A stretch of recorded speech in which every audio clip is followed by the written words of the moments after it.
আজকে আমরা জেনে নেব ব্রহ্মপুত্র নদ সম্পর্কে কিছু তথ্য। যখন কোনো নদী থেকে শাখা নদীর উৎপত্তি হয় না, তখন তাকে বলা হয় নদ। ব্রহ্মপুত্রের উৎপত্তি স্থল হিমালয় পর্বতমালার কৈলাস শৃঙ্গের নিকট জিম ইয়াংজং হিমবাহে, যা তিব্বতের পশ্চিমাঞ্চলে অবস্থিত।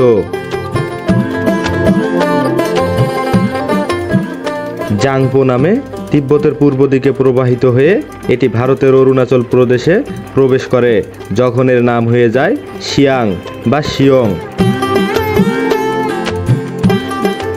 তারপরে আসামের উপর দিয়ে দিহাং নামে বয়ে যাবার সময় এতে দিবং এবং লোহিত নামে আরও দুটি বড় নদী যোগ দেয় এবং তখন সমতলে এসে চৌড়া হয়ে এর নাম হয় ব্রহ্মপুত্র।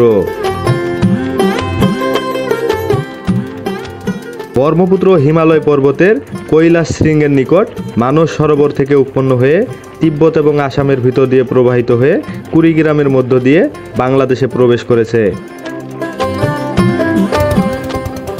জামালপুরের দেয়ানগঞ্জের কাছে ব্রহ্মপুত্রের দক্ষিণ পূর্ব দিকে বাঁক নিয়ে জামালপুর এবং ময়মনসিংহ জেলার মধ্য দিয়ে প্রবাহিত হয়ে ভৈরব বাজারের দক্ষিণে মেঘনায় পড়েছে।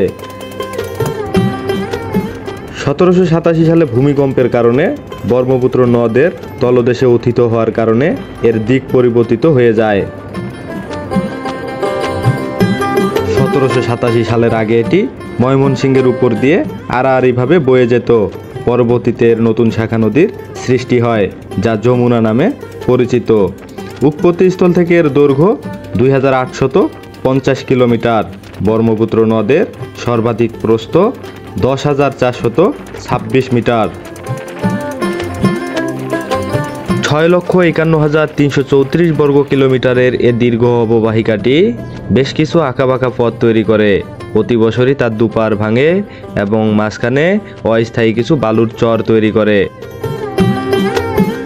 বাংলাদেশে ব্রহ্মপুত্রের পারে অবস্থিত স্থানসমূহ হচ্ছে চিলমারী বন্দর, রৌমারী, চর রাজীবপুর, বাহাদুরাবাদ ঘাট, ফুলছড়ি উপজেলা, সাদাঘাটা বাজার, কাশকুল বাজার, ফকিরের হাট বাজার এবং পুরাতন ব্রহ্মপুত্রের পারে অবস্থিত দেওয়ানগঞ্জ, জামালপুর, ময়মনসিংহ, ইসলামপুর এবং ভৈরব। এসব এলাকার মানুষের জীবন এ নদীর সাথে ওতপ্রোতভাবে জড়িত। এসব এলাকার মানুষের সুখ দুঃখের সাথে যেন নিবিড়ভাবে জড়িয়ে আছে বিশাল এই নদ।